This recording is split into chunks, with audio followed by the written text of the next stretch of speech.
अस्सलाम वालेकुम my dear students, I am your English teacher and personal coach. उम्मीद करता हूँ कि आप खैरियत से होंगे और आपने लास्ट 6 यूनिट्स मुकम्मल तौर पे स्टडी कर लिए होंगे। आज अल्लामा इकबाल ओपन यूनिवर्सिटी कोड 1423 के नेक्स्ट टॉपिक की बात करूँगा। यूनिट नंबर 7 फर्स्ट टॉपिक, जैसा कि मैं आपको पहले बता चुका हूँ कि हर यूनिट प्रॉपर लैंग्वेज फंक्शन से स्टार्ट होता है। यूनिट नंबर 7 जिस लैंग्वेज फंक्शन से स्टार्ट हो रहा है वो है asking, giving and refusing permission. जब हम किसी से कुछ इजाज़त मांगते हैं या फिर किसी को इजाज़त देते हैं या फिर इनकार कर देते हैं, उस सिलसिले में आप क्या इस्तेमाल करेंगे, कौन से वर्ड्स यूज़ किए जाते हैं, कौन सा डेटा यूज़ किया जाता है, उस हवाले से आज इंशाल्लाह प्रॉपर तौर पे आपको मैं गाइड करूँगा। फर्स्ट ऑफ ऑल, जैसा कि आप जानते हैं, जब भी हम कोई परमिशन लेते हैं तो उसमें ज़्यादातर मॉडल वर्ब्स का यूज़ होता है। मॉडल वर्ब्स क्या होते हैं? ये हमारे पास कैन, कुड, मे, माइट वगैरह ये जितने भी अल्फाज होते हैं ये मॉडल वर्ब्स के तौर पे इस्तेमाल होते हैं। हम यहाँ पे देखेंगे, फर्स्ट ऑफ ऑल पहली चीज़ ये देखेंगे कि हम जब किसी से परमिशन मांगते हैं तो कौन से अल्फाज यूज़ किए जाते हैं। प्रॉपर्ली आपको मैं गाइड कर देता हूँ।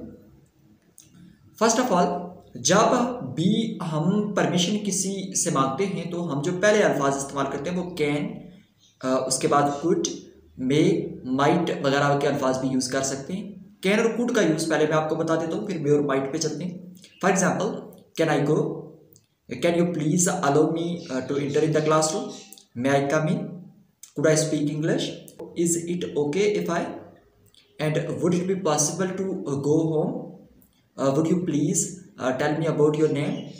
ये कुछ वो अल्फाज हैं जिसमें हम मॉडल वर्ब्स के तौर पे कैन, कुड, मे, माइट वगैरह और हेल्पिंग वर्ब शुरू में यूज़ करके हम क्या कर सकते हैं कि किसी से परमिशन मांग सकते हैं, पूछ सकते हैं उससे। और जैसे कुछ एग्जाम्पल्स मैं आपके सामने लेके चलूँगा। Can I ask you a question, can you please allow me to use your phone, may I have a piece of paper, could I go out and make a phone call, would you mind if I asked you something, is it okay if I sit here। ये कुछ examples हैं जिसमें हम जब किसी से permission मांगते हैं तो ये मॉडल वर्ब्स यूज़ करके हम हेल्पिंग वर्ब, किसी भी हेल्पिंग वर्ब को शुरू में यूज़ करके हम as a question, as a permission हम किसी से परमिशन मांग सकते हैं। तो नंबर 2 पे जो चीज़ आपको बताऊंगा, जब आपसे किसी ने इजाज़त मांगी, आप उसे जब ओके कर देते हैं, इजाज़त दे देते हैं, तो कौन से अल्फाज इस्तेमाल किए जाते हैं। इसमें कुछ बेसिक अल्फाज यूज़ किए जाते हैं, जैसे yes, sure, go ahead, certainly, no problem, alright, it's okay, of course, that's fine, that's okay and by all means. ये वो अल्फाज हैं जब आपसे कोई परमिशन मांगे, आपकी मर्जी हो, आप उसे परमिशन दे देते हैं तो ये अल्फाज इस्तेमाल करते हैं। कुछ examples, for example, may I go home now, जब आप परमिशन देते हैं तो कहते हैं yes certainly you may go. Can I bring my motor bike inside, yes of course you can.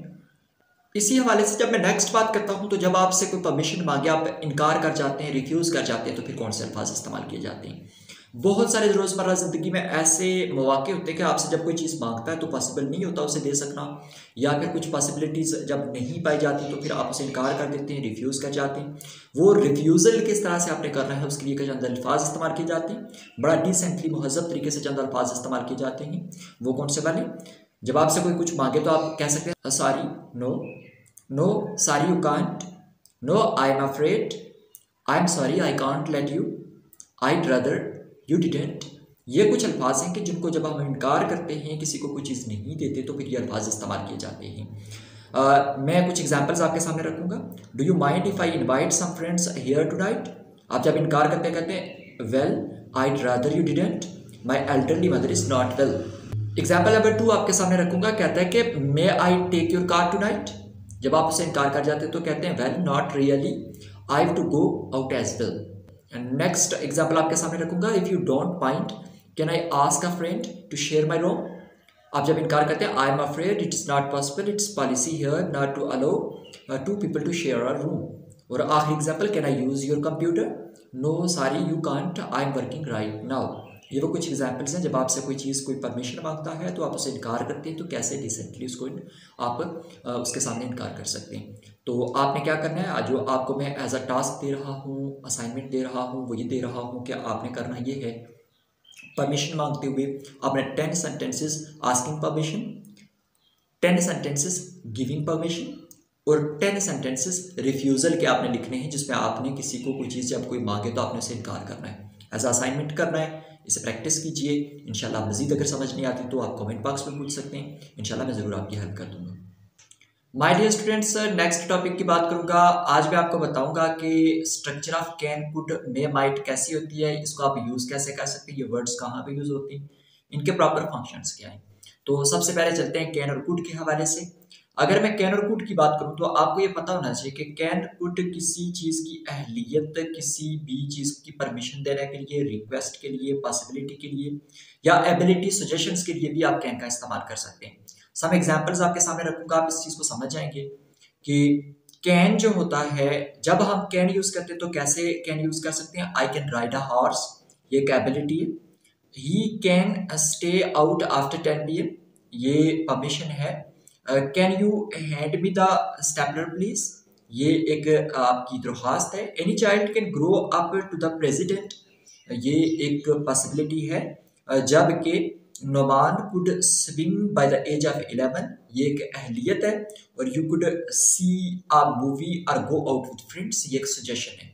यानी हम अगर सिंपली बात करें तो कैन और कुड को हम कहाँ कहाँ पे यूज कर सकते हैं। फर्स्ट ऑफ ऑल एबिलिटी के तौर पे यूज कर सकते हैं, परमिशन के तौर पे यूज कर सकते हैं, रिक्वेस्ट के तौर पे यूज कर सकते हैं, पॉसिबिलिटी के तौर पे यूज कर सकते हैं, एबिलिटी के तौर पे यूज कर सकते हैं, सजेशन के तौर पे यूज कर सकते हैं। ये वो कुछ 5-6 इसके यूजेस हैं कि आप कैन और कुड को इजीली आप यहाँ पे यूज कर सकते हैं। अब मैं बात करूंगा मे और माइट की। मे और माइट कहाँ पे यूज किए जा सकते हैं। For example, may I come इन, क्या मैं अंदर आ सकता हूँ। मे आई हेल्प यू, क्या मैं आपकी मदद कर सकता हूँ। इसके साथ साथ जब हम मे का यूज करते हैं तो हम ये कहते हैं कि यू मे लिव हियर, आप यहाँ पे रह सकते हैं। कुछ एग्जाम्पल्स मजीद इसके हवाले से आपके सामने रखता हूँ। I may go to the movie tonight, Farhan may be at home और perhaps at home.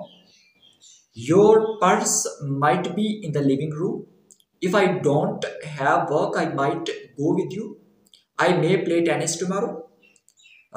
Mister Ahmed might go to Malaysia next year. ये वो कुछ एग्जाम्पल्स हैं जिसमें आप मे और माइट का यूज कर सकते हैं। मैं सिंपली जब इनको डिफ्रेंशिएट करता हूं तो कैन और कुड को एबिलिटी के तौर पे, परमिशन के तौर पे, पॉसिबिलिटी के तौर पे, सजेशन के तौर पे यूज किया जाता है। और मे और माइट को पॉसिबिलिटी के तौर पे भी यूज किया जा सकता है। जिससे आप परमिशन लेने के लिए भी यूज कर सकते हैं, आप परमिशन देने के लिए भी यूज कर सकते हैं। यानी ये वो कुछ अल्फाज हैं कि जिनको आप यहाँ पे मॉडल वर्ब्स के तौर पे यूज करके आप इनको आसानी से समझ भी सकते हैं। My dear students, next topic की बात करूंगा। आज मैं यूनिट नंबर 7 के इस टॉपिक में आपको बताऊंगा कि एसे कैसे लिखा जा सकता है। Right an essay, writing an essay, हम किसी एसे को कैसे कॉम्प्रिहेंसिवली लिख सकते हैं। तो कुछ बेसिक टिप्स आपके साथ में शेयर करूंगा। आपने वीडियो को शुरू से लेकर आखिर तक जरूर देखना है और आपने इस वीडियो को दूसरे अपने फेलोज के साथ इसे शेयर भी कर देना है। एसेस क्या होते हैं। एसेस बेसिकली एक किसी उन्वान पे लिखी गई एक जामे और एक कम्प्रीहेंसिव तहरीर होती है जिसपे आपको बताता है इंट्रोडक्शन से लेके उसके कंक्लूजन तक सारी चीज़ें आपके सामने रखता है। ऐसे हम क्यों लिखते हैं। बेसिकली ऐसे हम अपने इजहार ख्याल के लिए लिखते हैं, अपने नुक्ता नज़र को बयान करने के लिए लिखते हैं। और आप जो इस ऐसे को लिखने के लिए क्या चीज़ ज़रूरी है वो मैं आपसे शेयर करता चलता हूँ। आप इसमें मौजूद अल्फाज का इस्तेमाल कीजिए, कोशिश कीजिए कि उसमें शार्ट और बेहतरीन सेंटेंसेस आपके यूज हों। और इसके साथ साथ आप फिक्रों की बनावट जो सेंटेंसेस होते हैं उनके स्ट्रक्चर पे फोकस कीजिए कि कैसे आप स्ट्रक्चर उसकी किस तरह के सेंटेंसेस यूज करके आप रीडर के माइंड पे एक ज़बरदस्त असर छोड़ सकते हैं। उसके लिए आपको एसेस लिखना सीखना पड़ेगा। सबसे पहले एसेस की बेसिक टाइप्स आपके साथ में शेयर कर देता हूँ। एसेस कैसे होते हैं। पहले एसेस नैरेटिव एसेस, उसके बाद डिस्क्रिप्टिव एसेस, उसके बाद परसुएसिव एसेस और comparison contrast essays, cause and effect essays. ये कुछ वो एग्जांपल्स हैं, बेसिक 5 एग्जांपल्स आपके साथ मैंने शेयर किए हैं, 5 टाइप्स शेयर किए हैं जिसमें आप एसेस की डिफरेंट टाइप्स आप यहाँ पे देख सकते हैं। इसमें डिफरेंस क्या है मैं बताता हूँ आगे चल के आपको। अगर आप एक बेहतरीन ऐसे लिखना चाहते हैं फिर आपको किन चीज़ों का ख्याल रखना पड़ेगा। कुछ चीज़ें, कुछ बेसिक टिप्स आपके साथ में शेयर करने वाला हूँ। देखिए, फर्स्ट ऑफ ऑल अगर आप बेहतरीन ऐसे लिखना चाहते हैं तो फिर आपको करना ये पड़ेगा कि आपने ब्रेन स्टॉर्मिंग टेक्निक को यूज करते हुए आपने क्लियर थीम, एक बेहतरीन मैसेज, मरकजी ख्याल आपको फर्स्ट ऑफ ऑल रीडर के सामने आपको रखना पड़ेगा। यानी आपका जो मकसद है, आपका जो नुक्ता नजर है वो बिल्कुल क्लियरली पढ़ने वाले के सामने मौजूद होना चाहिए कि आपने किसी ऐसे को लिखा तो उसका बेसिक यानी उसकी बेसिक वजह क्या है, उसकी रीज़न क्या है। तो आपका सबसे पहले मरकजी ख्याल रीडर को पता होना चाहिए। नंबर 2 पे बात करूं तो एसेस में जो बेसिक चीज़ दूसरे नंबर पे ख्याल रखी जाती है वो ये है कि स्ट्रक्चर एंड पैराग्राफिंग। आपने जुमलों की बनावट कैसे रखनी है और पैराग्राफ्स में क्या करना है। जब मैं पैराग्राफ्स की डिवीजन करता हूँ तो पैराग्राफ्स को बेसिकली 2 से 3 टाइप्स में मैं डिवाइड कर देता हूँ। पहली टाइप पैराग्राफ की इंट्रोडक्टरी पैराग्राफ होता है। जब भी कब कोई ऐसे आप लिखते हैं तो उसे इंट्रोडक्शन आपने बेहतरीन तरीके में इंट्रोडक्शन करवाना पड़ता है। उस इंट्रोडक्टरी लाइंस में आपको ये करना पड़ेगा कि आपने उस ऐसे के टॉपिक को इंट्रोड्यूस करवाना पड़ेगा। उसके बाद नंबर 2 पे जो आपने काम करना है वो है middle and body paragraphs. Centre में कुछ पैराग्राफ्स आपने रखने जो कि पहले पैराग्राफ की डिटेल होगी, यानी जो कुछ आप मरकजी ख्याल जो चीज़ आप करना चाहते हैं, जो कुछ आप बयान करना चाहते हैं, उसके सपोर्टिंग डिटेल्स आपने उन मिडिल पैराग्राफ्स में डालनी है। और उसके बाद आपने आखिरी पैराग्राफ, उसे कंक्लूडिंग कहते हैं, कंक्लूडिंग पैराग्राफ कहते हैं। कंक्लूडिंग पैराग्राफ वो होता है कि जिसमें आपने सारे के सारे उस टॉपिक को चंद लाइनों में आपने क्लोज किया हुआ होता है, यानी उसका आप यूँ कह सकते हैं कि उसका सारा खुलासा आपने चंद लाइनों में क्लोज किया हुआ होता है। तो ये ऐसे की बेसिक टाइप्स हैं, ऐसे लिखने का बेसिक तरीकाकार है। इसमें मैं फिर से आपके साथ में शेयर करता हूँ। मौजूद अल्फाज यूज़ कीजिए, आप शार्ट तरीके से उसे कंप्रीहेंसिव तरीके से आप उसे लिखने की कोशिश कीजिए। आप इन 3 चीज़ों को याद रखिए। सबसे पहले आपके पास इंट्रोडक्टरी पैराग्राफ होगा, जो चीज़ आप बयान करना चाहते हैं उस हवाले से उसका मरकजी ख्याल बयान कीजिए। उसके बाद आपके पास मिडिल पैराग्राफ्स होंगे जिसमें जो कि सपोर्टिंग डिटेल होगी, किस हवाले से इंट्रोडक्टरी पैराग्राफ की सपोर्टिंग डिटेल होगी। और उसके बाद आपके पास कंक्लूडिंग पैराग्राफ होगा जिसमें आपने सारे के सारे ऐसे को, अपने नुक्ता नज़र को, अपने मैसेज को रीडर के सामने रख देना है। तो जो मैं असाइनमेंट के तौर पे आपको बता रहा हूँ वो ये है कि इस बुक के अंदर कोड 14 के अंदर बहुत सारे पैराग्राफ्स मौजूद हैं। आप उन पैराग्राफ्स को गौर से पढ़िए और गौर से पढ़ने के बाद इस डिटेल को जो मैंने आपको बताई, इस डिटेल को ज़हन में रखिए और इसे याद कीजिए। इंशाल्लाह ये डिटेल आपके लिए बहुत ज़्यादा हेल्पफुल साबित होगी। My dear students, next topic की बात करूंगा यूनिट नंबर 7 कोड 14 के इस टॉपिक में मैं आपको बताऊंगा कि डिस्क्रिप्टिव एसेज क्या होते हैं और ये डिस्क्रिप्टिव एसे की क्वालिटीज़ क्या होती हैं, ये आपके इस सिलेबस में दी गई है और उसको मुकम्मल और थारोली हम यहाँ पे स्टडी करने की कोशिश करेंगे। आप इस वीडियो को शुरू से लेकर आखिर तक जरूर देखिएगा, अपने दोस्तों के साथ भी शेयर कर दीजिएगा। First of all descriptive essay. Descriptive essay होता क्या है? The descriptive essay is a kind of essay that asks the students to describe something, person, place, experience, emotion or situation. ये वो टाइप होती है जिसमें तालिब इल्मों को पूछा जाता है कि आपने किसी एक टॉपिक को या फिर किसी एक पर्सन को या फिर किसी एक प्लेस को या फिर अपने किसी एक्सपीरियंस को आपने क्या करना है कि डिस्क्राइब करना है, आपने उसको बयान करना है। तो इस हवाले से चंद इंपॉर्टेंट चीज़ें आपके साथ में शेयर करता हूँ। डिस्क्रिप्टिव एसे की क्वालिटीज़ क्या होती हैं, इसमें क्या चीज़ देखी जाती है। फर्स्ट ऑफ ऑल यानी बेसिक बात करूँ तो इसके कंपोनेंट्स क्या होते हैं। डिस्क्रिप्टिव एसेस के कंपोनेंट्स की बात करूँ तो डिस्क्रिप्टिव एसेस में जो कंपोनेंट्स होते हैं, फर्स्ट ऑफ ऑल पहला component account of a subject. ये एसे सिर्फ और सिर्फ किसी एक सब्जेक्ट के गिर्द घूमता है, किसी एक टॉपिक, एक पर्सन, किसी एक चीज़ के गिर्द घूमता है। मिसाल दे देता हूँ, a descriptive essay experience one's feeling on a subject. The essay is a description of an object, person, location or experience. Main objective of the descriptive essay is to create a vivid picture of a person, place or thing. इसका मतलब, इसका मकसद सिर्फ एक चीज को highlight करना है। दूसरी प्रॉपर्टीज की अगर मैं आपके साथ शेयर करूं तो वो है विजुअलाइजेशन। विजुअलाइजेशन ये क्या होता है? Descriptive essays are based more on show than tell, giving readers a visual idea of the subject. यानी उसे बिल्कुल एक ऐसा आइडिया जो उसे बिल्कुल नजर आने लगती है, वो चीज़ जो आप उसे समझाते हैं या जो लिखते हैं उसके बिल्कुल एक तस्वुरात में वो चीज़ आ जाती है, उसको दिखना शुरू हो जाती है। ये विजुअलाइजेशन होती है।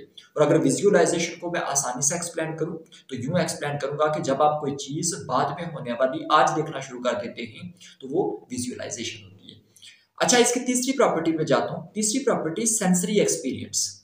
सेंस एक अक्ल शऊर को कहते हैं, सेंसरी ऑर्गन्स इंसान के जिस्म के अंदर पाए जाते हैं। सेंसरी एक्सपीरियंस क्या होता है? Descriptive essays make use of 5 sense.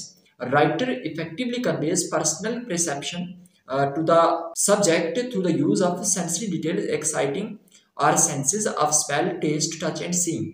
यानी इसमें राइटर वो टेक्निक यूज करता है जिसमें वो सारे सेंसेस को यूज करते हुए आपको एक बहुत अच्छा तासुर देता है, आपको बेहतरीन फील करवाता है। ये आप कह सकते हैं कि सेंसरी एक्सपीरियंस है। माय डियर स्टूडेंट्स, आपको मैं असाइनमेंट के तौर पे डिस्क्रिप्टिव ऐसे आपको मैं दे रहा हूँ, आप उसका टॉपिक देख सकते हैं। इस टॉपिक पे आपने डिस्क्रिप्टिव ऐसे लिखना है और उससे जो जैसा आपके साथ बातें शेयर की गई हैं उन बातों को मद्देनजर रखते हुए आपने एक कम्प्रीहेंसिव ऐसे लिखना है और उसे अपने पास आपने नोट कर लेना।